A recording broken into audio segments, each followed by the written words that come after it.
NMCG TERI, the Energy and Resources Institute, to kindly come upon the podium and address our audience.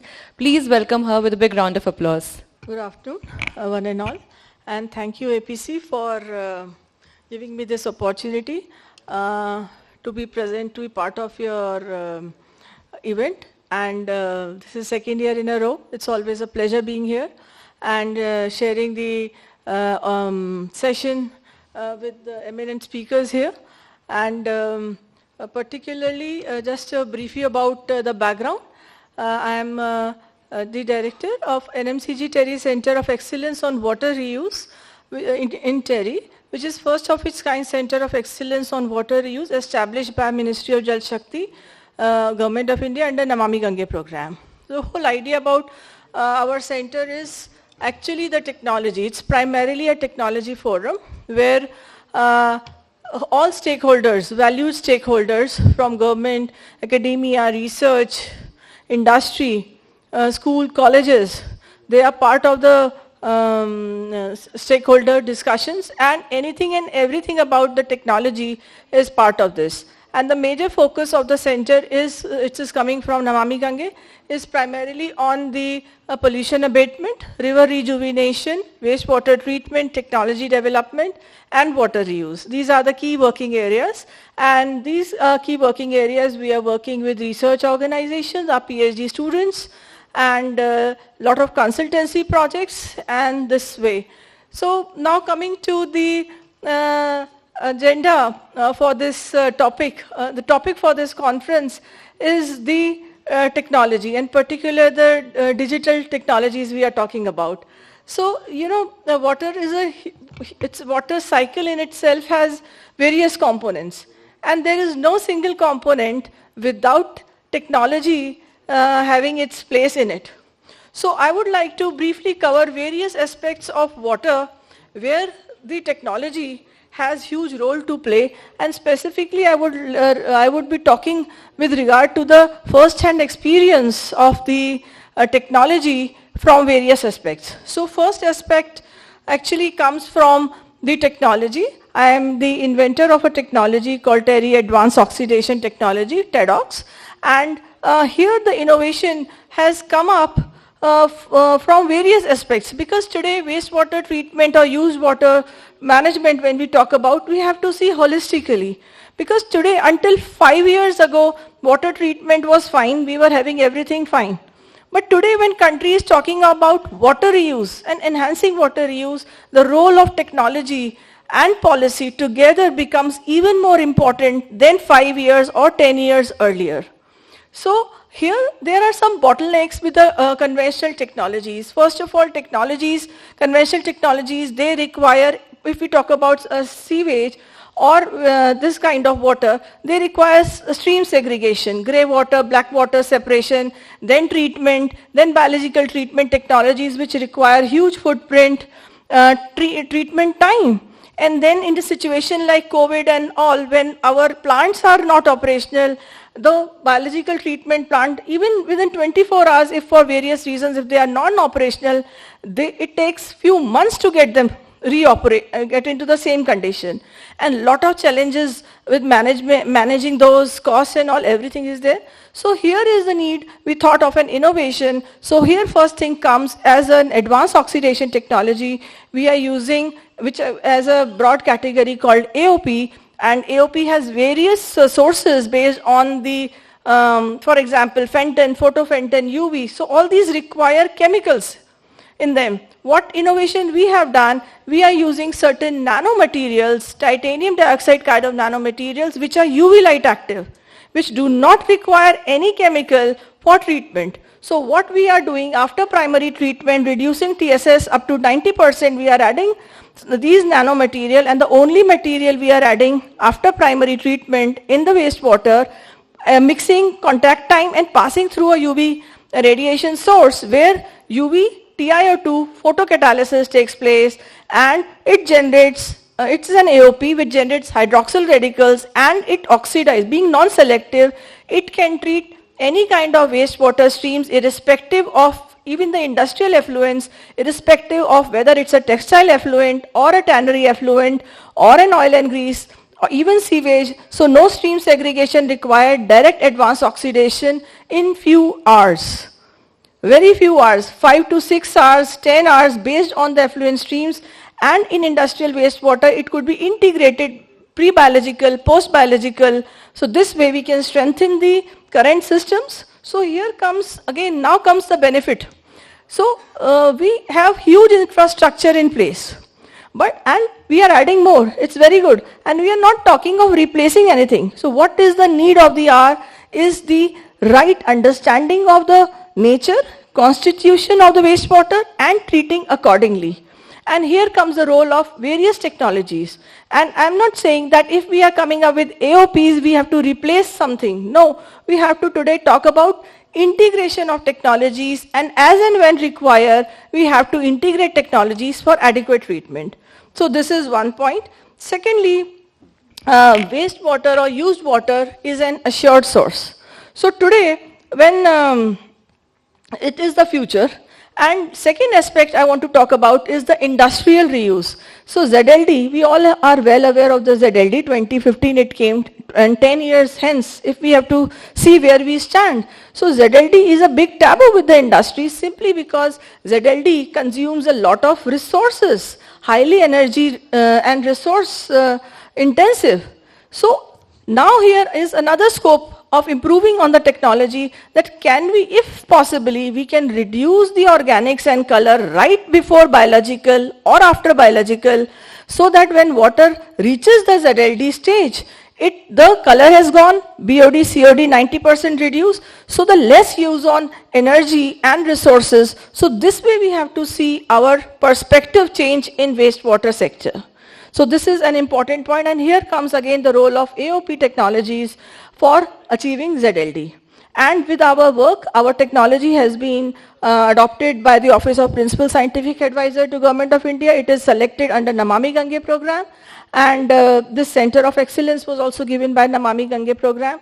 And it was implemented in a textile CETP in Kanpur, where through life cycle analysis we have proved 90% COD reduction, BOD reductions before biological, and color is completely gone. So just imagine an effluent stream with this when going to biological and subsequent maybe tertiary not required, how much load on tertiary is reduced. So we have to think that way. Third aspect comes when reuse. As a center of reuse, we are working very much on reuse. Various policies are coming. 4 or 5 reports we are going to release, and one among them is the status of water reuse policies among all 28 Indian states and 8 union territories. So we are assessing where do we stand. We have characterized them, and as 18 states have something, a direct water use policy, or they are part of the water policy, and on 11 parameters where those 18 states stand. So this kind of work we are coming, and from our work, what we have come forward, the third point which I want to bring forward is, in water reuse, the most important parameter is the quality. Because quantity, we have abundant water available. Source, surface water, then we have wastewater abundantly available.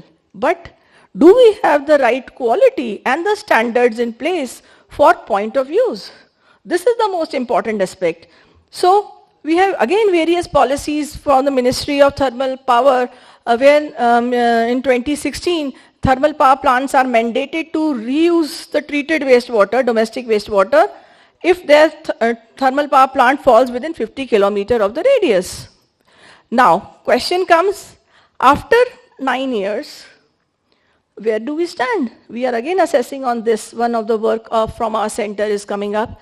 And what we have come up is hardly, very few thermal power plants are reusing water simply because where is the challenge? First is on the quality, and second is on the transport mechanism. How there is no scope in work where the treated water has to be supplied to the thermal power plants. So these are the real operational challenges which need to be addressed through a policy. Then comes the scalability, current system. Then comes the footprint. If we talk of land footprint, or today we are talking of carbon footprint if we have to internationally compete. So here again comes the role of technology and the quality. So these are very important, And of course the cost, as various speakers have said, unless we are working with the right stakeholders, and cost is equally important factor, so these are points which we have to consider. Then comes monitoring. So here again, here I would like to cite fourth example from our own work on the, we bagged 2 projects on Yamuna rejuvenation from Delhi government, Department of Environment, and from our work we have given 21-point strategic program for Yamuna rejuvenation. And the most important point today, you know, earlier I talked about wastewater treatment, next I talked about ZLD, third I talked about water reuse, fourth is if we have to, importance of technology, now coming in the fourth area is river rejuvenation. So along with various aspects, as earlier speakers have also talked about, we have to, if we have to augment the capacities and efficiency of our existing STPs and CETPs to curb the point source pollution, which is the main cause. If we address the point source pollution, I believe with my understanding, 80% of the river rejuvenation objectives we are going to address. And when I say point source, I mean both sewage and industrial. STPs have to bypass their sewage. So here comes another role, because every data is estimated, if you have observed. So we need to have some technology, some kind of authentic data with us that how much water is bypassed or how much water. So on the thumb rules or estimations we are making planning. So here is again the role of technology, where we can make exact data available with us, and based on that we can plan our infrastructure and future plans with regard to river rejuvenation and water reuse. Then comes fifth important point. So technology has a big role to play in the circular economy. Today we all are talking about circular economy, but we have to see holistically. Again, this is, I am pleased to share with you a work from our own project from the Center of Excellence, where we worked on a World Bank funded project for BWSSB. We assessed all 36 STPs of Bengaluru and gave them 15-point recommendations that based on technology, based on capacity and based on point of use, how a utility can adopt technology for their efficient use. Second aspect in circular economy comes in sludge management. So today if we have mesophilic treatments or drying, so can we have small technology interventions with THP kind of interventions so that digester volumes can be reduced, biogas can be enhanced by 1,000 times, and biosolid quantity can be enhanced from class B to class A.